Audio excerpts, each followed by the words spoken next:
বয়স ৭০-এর কোঠায়, তবুও থেমে নেই বৈঠার টান। প্রায় ৪০ বছর ধরে বুড়িগঙ্গা নদীতে নৌকা চালিয়ে জীবিকা নির্বাহ করছেন করিম মাঝি। পদ্মার ভাঙনে ভিটেমাটি হারিয়ে জীবনের শেষ অবলম্বন হিসেবে বেছে নিয়েছেন এই নদী। স্ত্রী ও ৩ সন্তান নিয়ে কেরানীগঞ্জের খেজুরবাগে থাকেন তিনি। একসময় নৌকার আয় দিয়ে কোনো মতে সংসার চললেও এখন আর তা সম্ভব হচ্ছে না।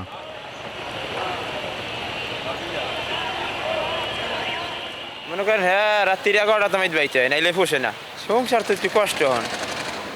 মনে করেন ভাড়া খাজনা নেয় তো আমাগো এই গাড়ালারা, আমাকে একটু সংসার চলতে একটু কষ্ট হয়। শুধু করিম মাঝিই নন, সদরঘাটের অনেক মাঝিই এখন পড়েছেন চরম আর্থিক সংকটে।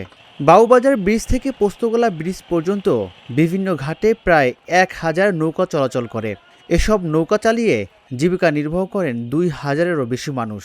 এই কোন রকম আল্লাহ চালায়, মানে কোন রকমের আর কি এই দিনারি দিন খাই। এই গেট বন্ধ হয়ে গেছে, বিভিন্ন কায়দায় মনে করেন মানুষ আসা যাওয়া কম। যেমন আগে এই মিটপুরের ঘাটটা খোলা ছিল, মোটামুটি আমার ওটা যাতায়াতের লাইন ভালো ছিল। যেমন মিটপুরটা বন্ধ হয়ে গেছে, এখন আমাকে অনেক কষ্ট হইতেছে। করতেই কষ্ট মষ্ট করি, এছাড়া তো আর উপায় নেই। যেরকম চলে এরকম চালাইতে হইবে। আমরা হচ্ছে গরিব মানুষ, এখন মনে করেন আমরা তো বাড়িঘর সারিয়া এই নৌকা নদীতে নৌকা চালাইতে আছি।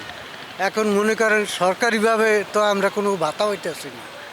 এখন সরকার যদি কিছু সহযোগিতা করে তা আমরা একটু মনে করেন ভালোভাবে এই স্থান করতে পারি ছেলেমেয়ে নিয়ে।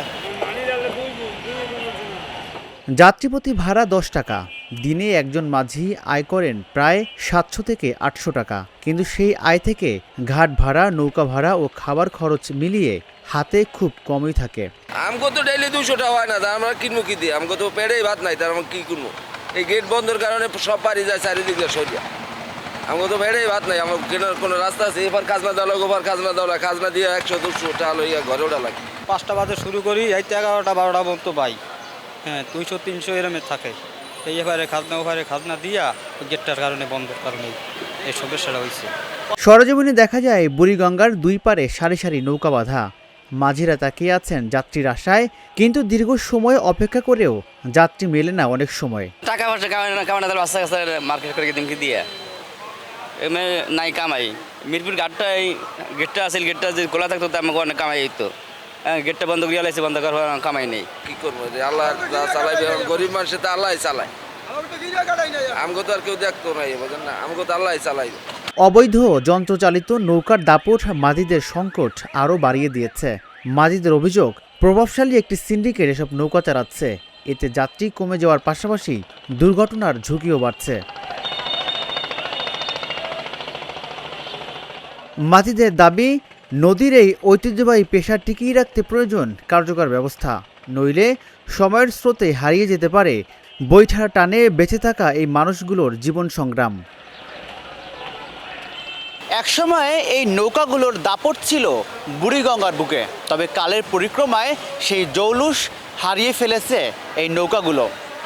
এখন যেন সামান্য উপার্জনে সংসার চালাতেই কষ্ট হয় এই নৌকার মাঝিদের।